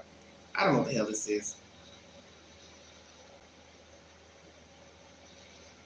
It says, in English, the bars translate to something along the lines of, I turned on the blicky and it fires up like the Phoenix Sun. Oh. Kendall left Bad for the name reason Cassie left Diddy. So obviously somebody by the name of Toki has put some emphasis in his song about Diddy. I thought something had happened to the damn man. I thought, what? I forgot taking a shot means, taking a jab. Anyway, stupid nonsense. I'm going to get off of here because I'm tired of talking about Puff Diddy, Puff Daddy, Sugar Mama, Sugar Combs. Can I ask when you got your mirror? Oh, the Starburst? A neighbor had set that out years ago in the hallway, and I kindly picked it up. You watching Cat Williams special on Netflix? I don't know. I might check it out. I like Cat Williams. I like Cat. I'm going to change the title around on this video. I'm going to put Puff Diddy first and put a picture of Puff Diddy, because Puff Diddy seems to draw more attention. So far, I've got quite a few views on my shorts pertaining to Puff Diddy Daddy. Anywho, this was a 3-part live. Britney Spears, Puff Daddy, and the killer nurse, Miss Presti. She will be spending the rest of her life in prison for killing a numerous amount of patients. She pled guilty. She owned her responsibility. They said she argued with her attorneys. Obviously, they wanted her to plead insanity, I'm assuming. I don't know. What else can you say? But insanity or not guilty. And if the district attorney brought charges, I'm assuming they did their homework to see that you committed these crimes against these innocent people. Check out this content about Jonathan Hayes. I believe Netflix has a documentary about him. It's either Netflix or Tubi. Matter of fact, let me look before I get off of here. I keep putting this computer over. I can't put it up. I can't get out of here. I'm warm right now because I got this air conditioning thing in this room, and it will drown out the sound of this live. And I got a small fan blowing, and it's not doing a trick. I need my bigger fan in here. I'm hot, so I can't concentrate right now. I'm warm. Let's see, Jonathan. Let me see where I can show you this documentary. I think it's on Tubi. Hey, please check out the movie I suggested. Oh my gosh, it was so good. I finished that movie, A Mother's Son. It's about 11, 12 years old. It's a British mystery. Most of you know I love my Brits. I watch a lot of British documentaries, really more British TV series, thrillers, mysteries. A Mother's Son is one of my suggestions. Please watch it. It's on Tubi right now. If you're bored, you have nothing to do, you're not going anywhere this afternoon, this evening, turn it on. It is a very good movie. I finished it this morning. Queen cussed through the whole movie. You know how I get. Because this mother, who's just, she's crazy like the shit we watch on YouTube, playing out with these true crime cases. When you watch it, you're like, damn, Queen, that was good. Oh, Lord. I'm not going to tell you the movie because I want you all to watch it. A Mother's Son, now free on Tubi. Go watch it after this live stream. It is crazy. The mama is crazy. My other suggestion is The Conjuring. It's one of the Conjuring installments. The Devil Made Me Do It. That's my second suggestion. The Conjuring. The Devil Made Me Do It. I'm going to try to turn it on after I come off the live stream. A Mother's Son is a good damn movie because I cussed all the way through because I wanted to beat the hell out of the mama. I ain't going to tell you why. I'll let you watch it and you tell me. You comment below the video and tell me what you think. You're welcome, honey. About the Kardashians. Baby, what are you talking about? Hello, Scotland. How are you? That's wonderful. I'm so glad you joined us. You know I love anything European, United Kingdom. I like different places. I wish a lot of these foreign movies would be dubbed in English because there's been some movies I've wanted to watch, but they're not in English. And I'm not going to read subtitles. I can't do it. I'm sorry. That takes away from the movie if I got to read subtitles. I don't want to read subtitles. Thank you, Diana. Thank you. Okay. This is where we're going to find the Jonathan Hayes documentary. Hold on.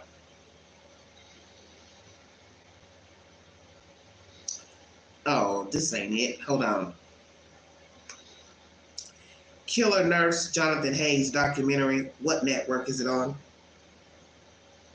Here's a result from the web.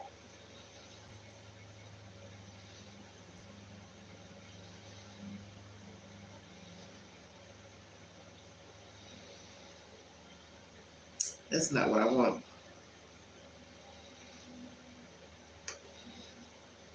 Here's the top search result.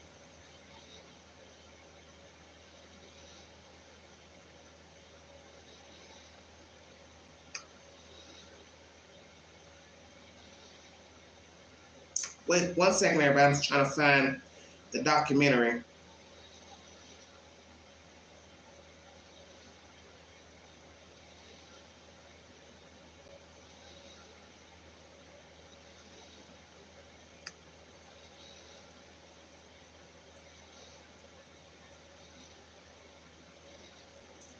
Let me see. It might be on Tubi.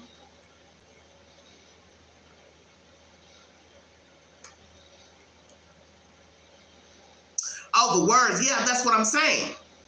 Been watching on and off a month now. Love your realness. Oh, thank you. Thank you. I appreciate that.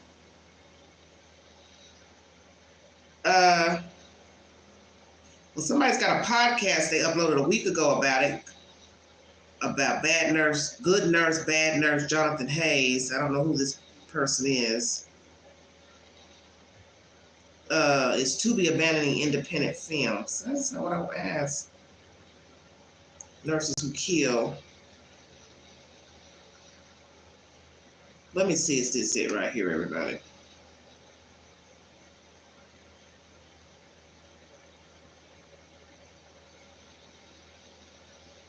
Okay, Tubi has a documentary. It says this series takes a horrifying close look at hospitals and nursing homes to uncover how nurses have gotten away with actual murder. This is from 2018. They got different seasons, 1, 2, and 3. These are set in England, though, if you want to watch that. I'm looking for the one about him. I thought Tubi made one. I believe maybe it's on Netflix. I don't know, but I watched it, and I don't have Netflix, so maybe it's the Roku channel. Interesting. TV shows. I ended up downloading Tubi on my phone the other day because I said it's probably easier for me to go through my phone and look at it than trying to pull it up on the TV. Let's see. I'm going to look over here on Tubi itself, because I want you all to watch it.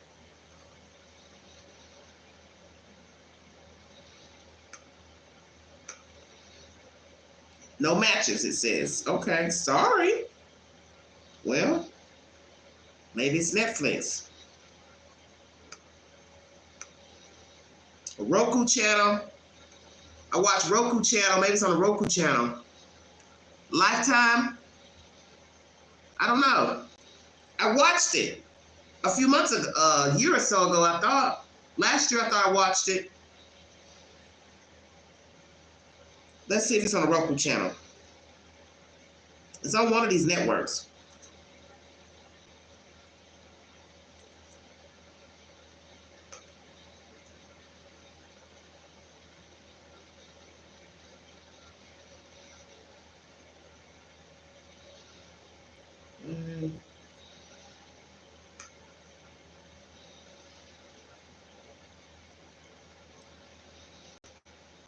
Jonathan Hayes, nurse, Roku channel.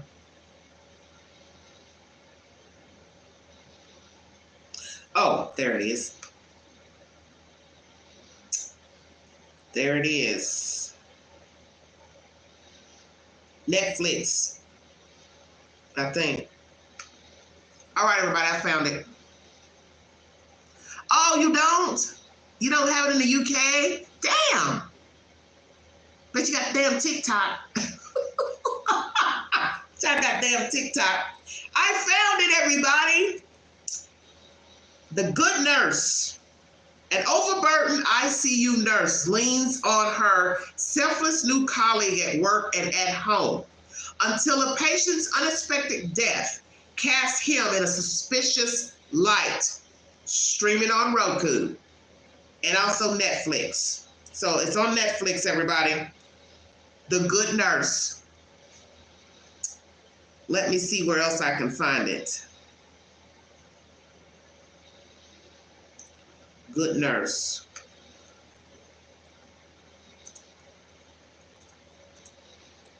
Because I was watching it and I don't think I had Netflix. I was watching it somewhere else.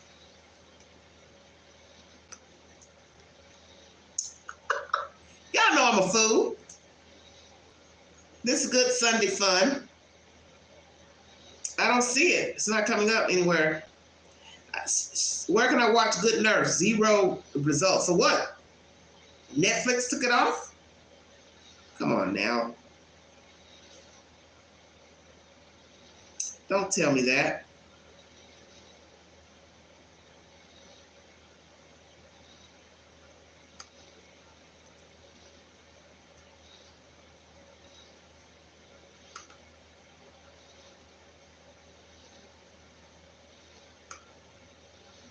Zero results. That's weird. Let's go to movies. It might be on the Roku channel. You know, I mean, in a lighthearted way, calling myself a fool. I think it might be on the Roku channel itself, the Roku channel app, because Roku channel is an app. Let me see. I'm going to take it off, backtrack. Hold on one second, everybody. I'm going to put Good Nurse on Roku channel. They've got so many apps, you can't even keep up with all this stuff. I just got my internet turned back on for moving, so, you know, I'm trying to get back in the groove of watching movies, because I have a bad habit of watching stuff, and then my mind starts wandering, and I start going over here fiddling with this and doing this, and I'm trying to get myself back into watching content all the way through. Stop looking at my phone to see YouTube notifications, who said what. I gotta get off that YouTube. YouTube is driving me crazy. Okay, Good Nurse on Roku channel. Let's see what they have. Hold on, everybody. Nothing. Gotta be kidding me. This is bullshit.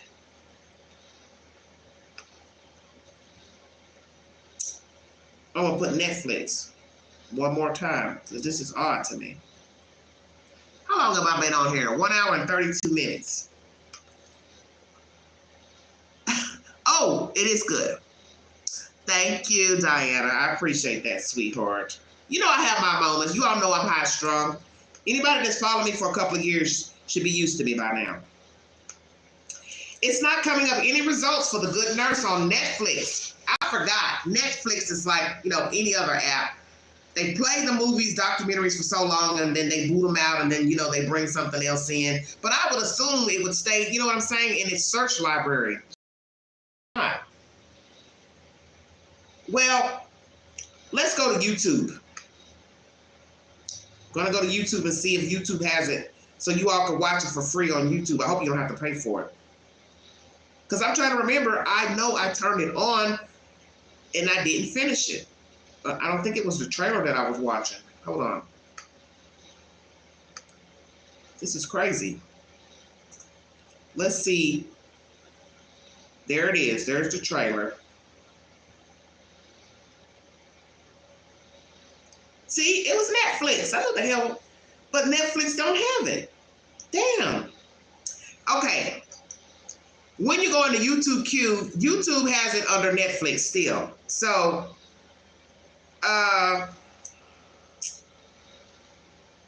but when I go in and search, they're saying it's not there. I don't know.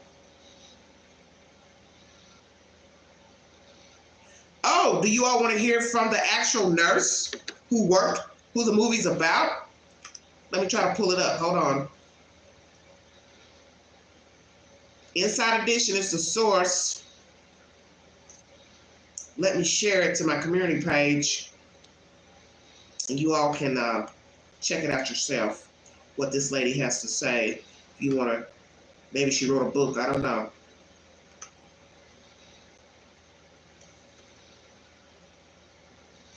Let's go tell you to check it out. I have to share it, play it, and then search it on my other screen so we can see what she's talking about.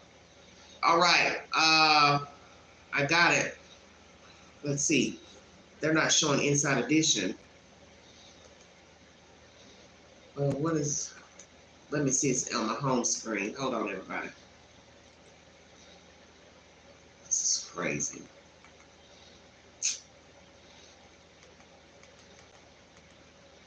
I don't see it.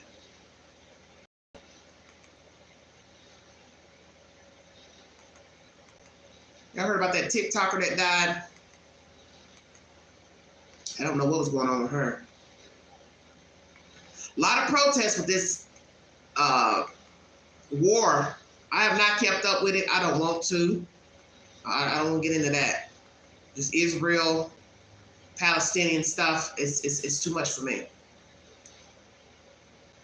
One of the most prolific serial killers in history, and he might still be taking lives if not for the work of his colleague, a nurse who worked with cops to bring the killer to justice. She spoke with Jim Murray. She's the brave nurse who stopped the maniac who may have been America's most prolific serial killer. He murdered people right in front of me. Amy Loughran worked alongside Charles Cullen for a year and a half at a hospital in New Jersey. They became close friends. She never suspected anything until police confidentially showed her evidence that he was injecting patients with lethal doses of drugs. The medications he used were brutal medications. Medications, for instance, that are paralytics, that you cannot speak, you cannot breathe, you cannot fight back, you cannot blink.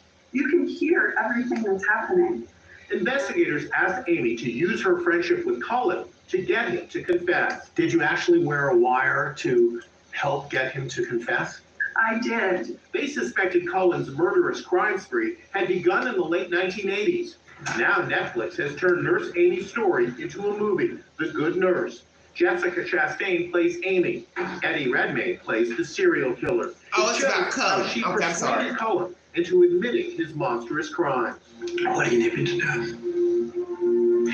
Tell the truth. Charles Cullen pleaded guilty to murdering 29 people. How many people do you suspect he actually murdered?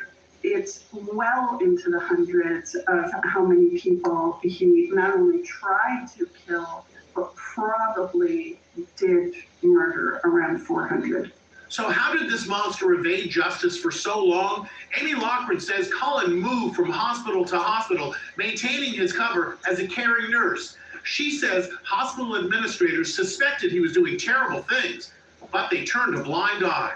My hospital was responsible for allowing Charles Cullen to work after they knew unequivocally that he was murdering people. The movie, The Good Nurse, and a documentary about the case called Capturing the Killer Nurse are both streaming on Netflix. Okay, so this isn't the one about Jonathan Hayes. That's the one I was looking for. I thought this Good Nurse was about Jonathan. It's about Charles Cullen. I read something about Charles briefly, so that's a correction. Good Nurse, playing on Netflix, if it's still running, is about Charles Cullen, not Jonathan Hayes. Jonathan Hayes is the one who was killing patients in nursing homes in North Carolina. So I want to send a correction. The Good Nurse is about Charles Cullen, not Jonathan Hayes. You can't keep up. I mean, just to even go into a search and see all these people killing and their nurses is ridiculous.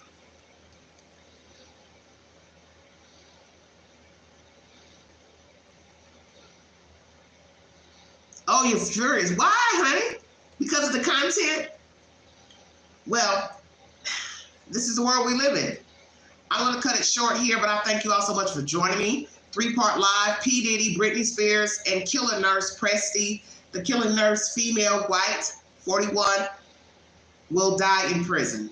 She received multiple sentences, hundreds of years, up to about 760 years in prison. P. Diddy, his former head of security, claims that strange men, unknown men to him, were going in hotel rooms with P. Diddy when he was being a bodyguard security for him. Britney Spears has had a debacle at the Marmont Hotel in Los Angeles, the famous hotel. And she claims it was a misunderstanding. She hurt her ankle. No need to fret. She does not like her mother, obviously, and she feels like her mother set her up. Her mother called her soon after the incident. I don't know how soon, but the mother is now in Los Angeles. You will hear commentary in this live where paparazzi's find her coming up the escalator, asking her about Britney. And I don't know the role of the mother. But you know, so long as you are famous, anything can get out there on the web of an altercation, car accident, and once it's out, people start calling. So who knows how the mother found out about what happened at the hotel? I don't know. But what she should be more concerned with is somebody trying to take her butt back to court and trying to sue for conservatorship again. That's what she should be concerned with. This is my recommendation for Britney Spears, and I put this in a short last night. You need to move away from Los Angeles. Now, there's a rumor that you're going to Boston. Don't know if you were making a joke about that on IG or whatever, if you were serious, a hoax or whatever. But what you need to consider is getting the fuck out of LA. Go somewhere, I don't know where. Arizona, Oklahoma, Texas. Go somewhere for a while and just blend in. Tell one person you trust where you are. Let them have your address, phone number. Stay in contact with that person. But don't tell anybody else where you're going. Only deal with people in Hollywood, New York, when it's pertaining to business. This boyfriend, don't know if he is decent, violent, or whatever, don't know. But I would cut everybody off and I go do my own thing. Stay in contact with your children, of course, but that's it. And see how better you fare. If you need mental help, go get it. If the doctor prescribes meds, take them. If he also advises or she take therapy, take it. Take it. I think change is good for everybody. You can go back to LA or the general area in a couple of months.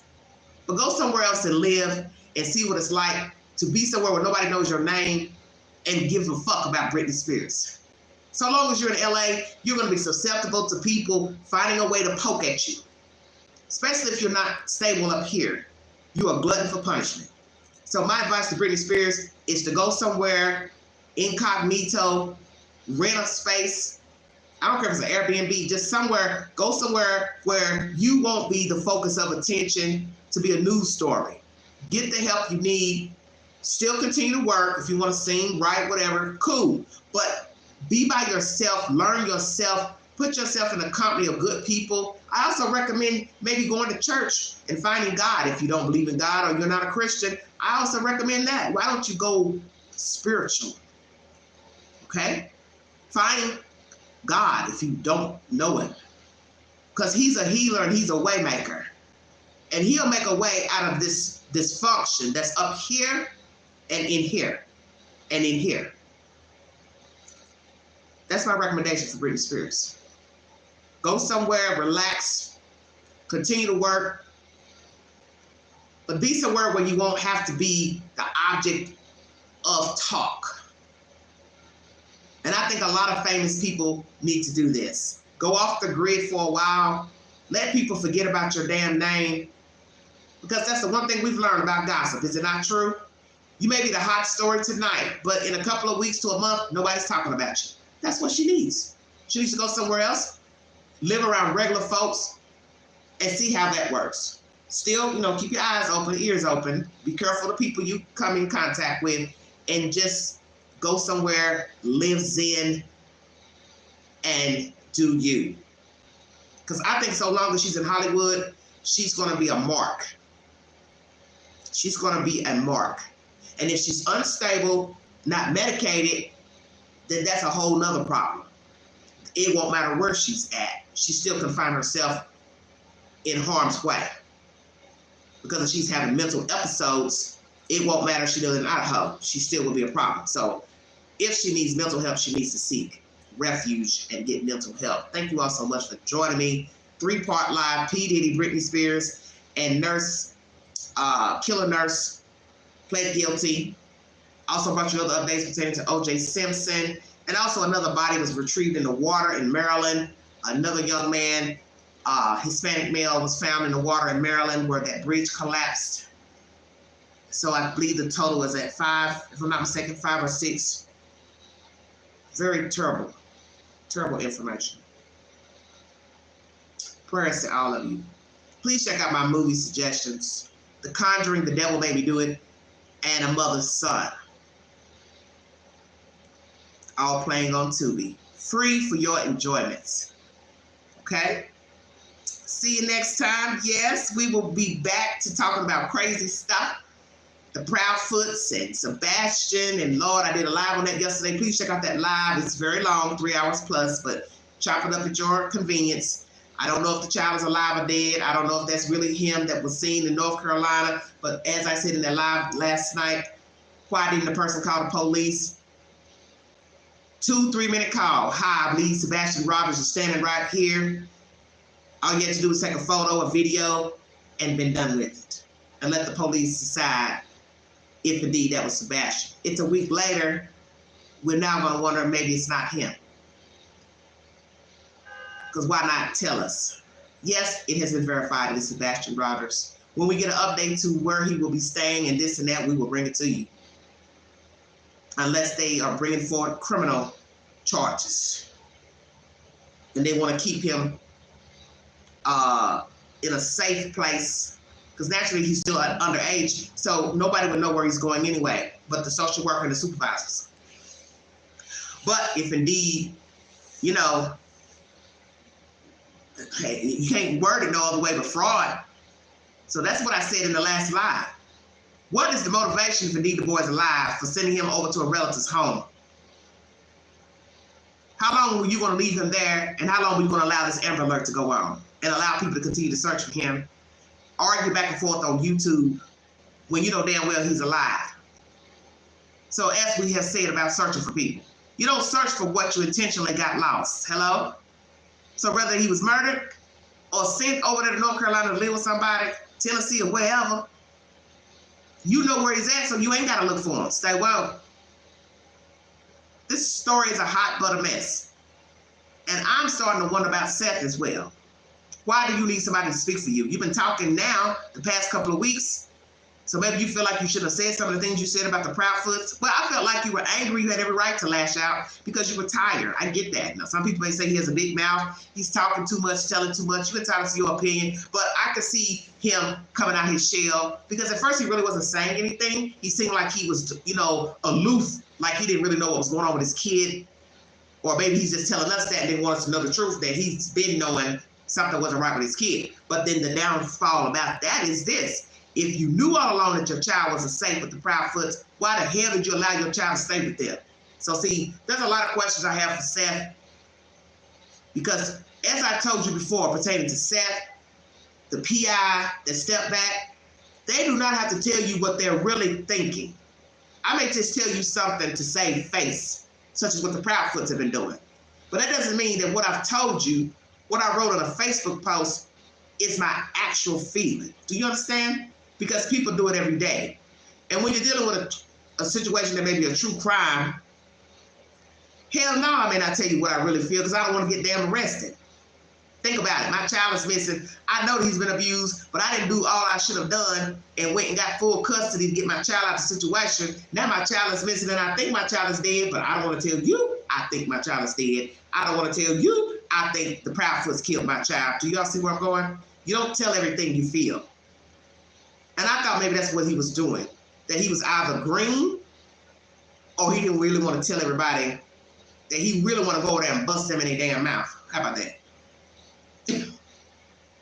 Chris is mad. Chris is mad. What are you talking about? Yes, Bandit. I thought the same. Taking notes from the Wells, probably seen an opportunity to grift. And that's the thing. I didn't hear them talking much about trying to get money, the Proudfoots. So with Seth, you know, as I said, I didn't know if Seth was just green or he just didn't really want to tell the public what he thought about the Proudfoots. I may have said that backwards. So I'm wondering if Seth has not been truthful with his true emotions about how he feels about them. And maybe that one time when he went off on Court TV, he was really being himself and saying, hey, I'm tired. I don't give a F who knows it. You know, and that's when he starts talking about the essay and this and that. I don't know. The point is you don't know these people. And that's what I keep telling you all about these stories. We don't know these people. We don't know who is really fit to raise him. And that's another thing that needs to be brought up if indeed the child is alive. Who is going to take care of him? Because if this is fraud on the part of the parents, well, then he won't be going back in their care. Then Seth will have to prove he's a viable person to take care of the child with all that's been said on social media, court TV, News Nation. So you got to pay attention.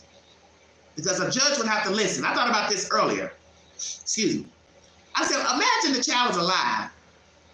And this goes to court about who's going to take custody of it. Naturally, he'll go to the state first. The judge will have to hear all of this testimony from YouTube. Can you imagine a judge going to court and listening to what has played out on YouTube? Different podcast channels, however you want to word it. Listening to he said and she said, Nina, her testimony, her interview, court TV segments, News Nation segments, different channels who have interviewed Seth, different channels who have interviewed the Proudfoots of Christopher particularly. The judge would be on crack cocaine after he got done listening to half of these live streams. Did you hear what I said? Where's the judge at? He in rehab. Hello? Where's the judge? He in rehab. He on dope. She on dope. That's what a judge is. Did you hear what happened to the judge? What happened, girl? Honey? He was listening to all that shit about Sebastian Rogers. He in rehab. They done found him. He done overdosed on some damn meth or fentanyl. I'm dead Satan. Somebody help me.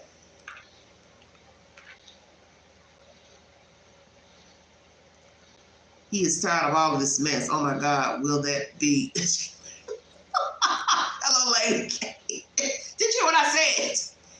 Imagine a judge had to listen to all of these live streams, or half of them, pertaining to SA abuse from the Proudfoots, set to. The judge would say, I'll be right back. Where the judge at? It's been 20 minutes. The judge ain't returned. Judge, you in there? You okay? Your Honor? Your Honor?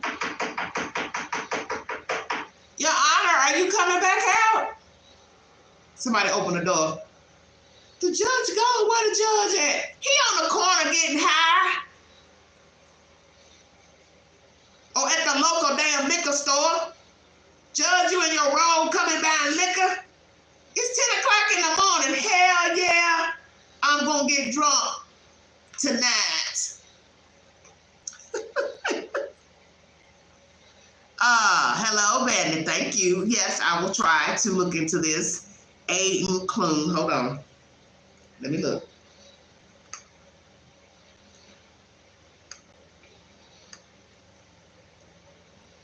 Dear God.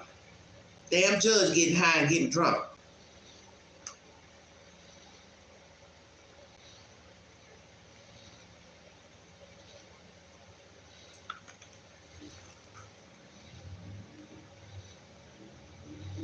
That who you speaking of? Hey, Lady K. I mean, dang. All right, 19-year-old missing. This is a suggestion from Bandit TV. Uploaded May 5th. Oh, it won't let me read it. Every time you can't look up stuff, they always want you to pay for something just to read something. Dear God, what is the problem? Let me find something else.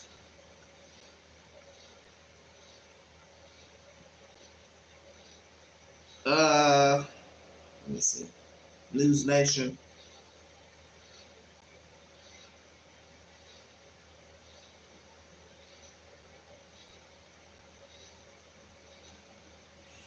Aiden Kloon's pickup truck was found near a road in Nevada 2022. His mother believes he was having a psychotic break. A woman in Salt Lake City believes she may have spotted Aiden. Well, they think the boy from Texas, they saw him in Austin, did they not? Dear God, what's going on? All right, I'll take a look. This is from last year. I'll take a look. Thank you all for joining me.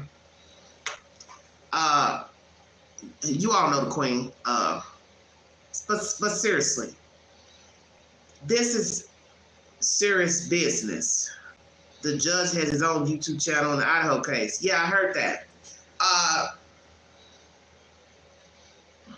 Well, what's on his channel? The judge from Idaho. See, I'm all off on another subject.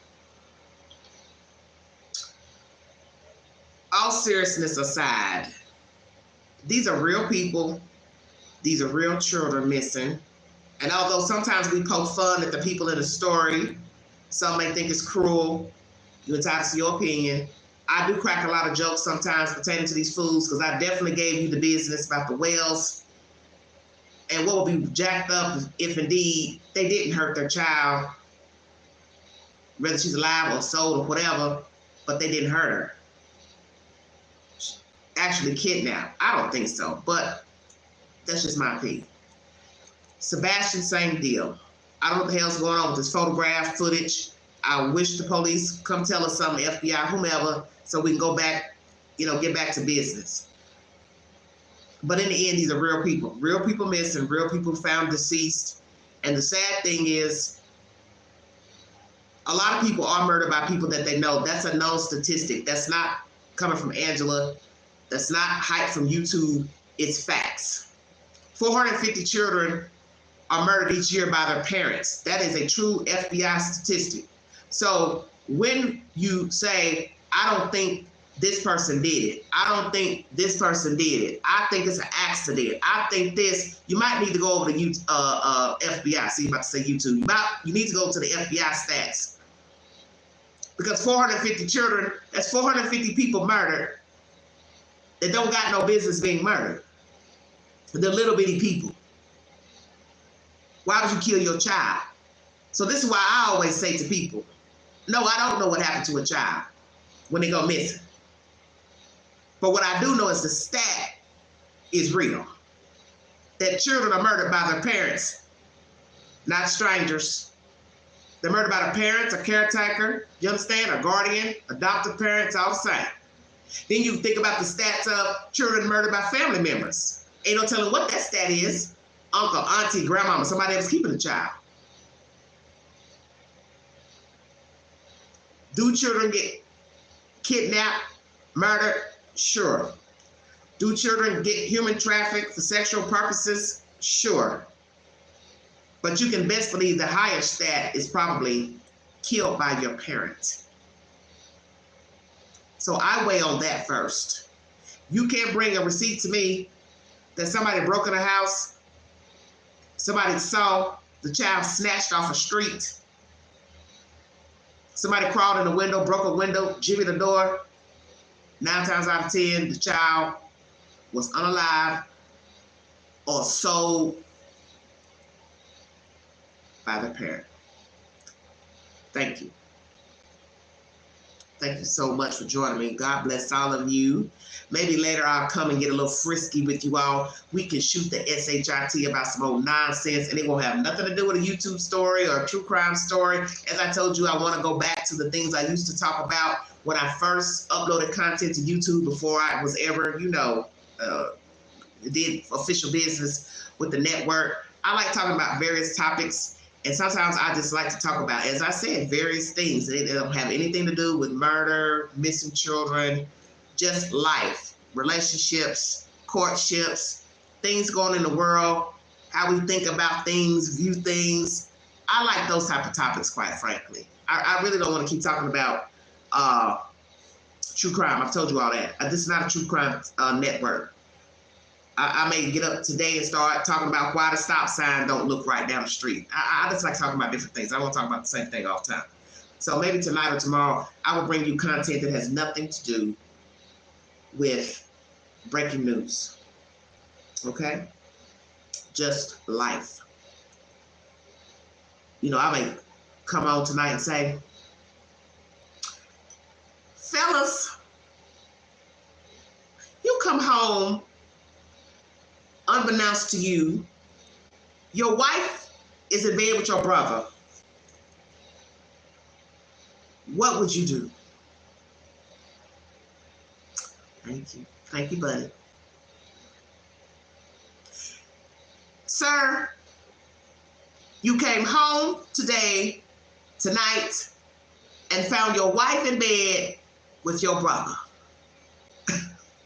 What would you do? Those are the things I like to talk about. Real life situations. Mother and daughter dating the same guy, or have slept with the same man. How do you feel about that? I remember I watched the Dr. Phil episode, I believe, and I'm just amazed at a daughter making excuses for why she was sleeping with her mother's husband. How in the hell can you blame your mother? You have no right to be sleeping with no man that you know that your mother has had sex with, okay? We're going to do this later. We're going to chop it up, and I'm going to bring you several scenarios. What would you do? Because that is something also I wanted to bring to the network. What would you do? I think I've done one episode of What Would You Do? And we will go live tonight later and chop it up. And you all will show me what you're made of. Because this is how I learn who I'm dealing with in the chat. And frankly, doing my live streams and letting people come up on a panel, I realized that a lot of people are kind of similar to what I was watching in that movie, A Mother's Son. I had one commenter who used to comment a lot. I don't think she was dealing with a full thick, because I had asked the question once in the chat about a year or so ago. You found out your child has committed murder. Because we're talking about true crime a lot. So if I want to see what you made of, I asked you to put yourself in the shoes of the storyline. And when the person said to me that they would cover for the child, they wouldn't turn their child in, I have to start to wonder, who the hell am I dealing with? And that's just Queen. You know, as I said, we're all imperfect. But that's why I want you to watch A Mother's Son. Because frankly, I think I should bring that topic up. I did do that months back. I gave a long questionnaire during a live. What would you do? And I allowed you all to answer during the live stream. Take the polls, put up a poll, and get your commentary. But I did have a guest who told me she would cover for her son if she found out he murdered somebody. She would not turn him in. I said, damn, that's deep. And I'm sure that maybe some of you listening to this live stream would do the same. You have proof your child murdered a human being for no reason. Would you cover for your son and your daughter? And tell me why you would do that. Thank you for listening. Have a wonderful week. This is the Vault XL. Thank you.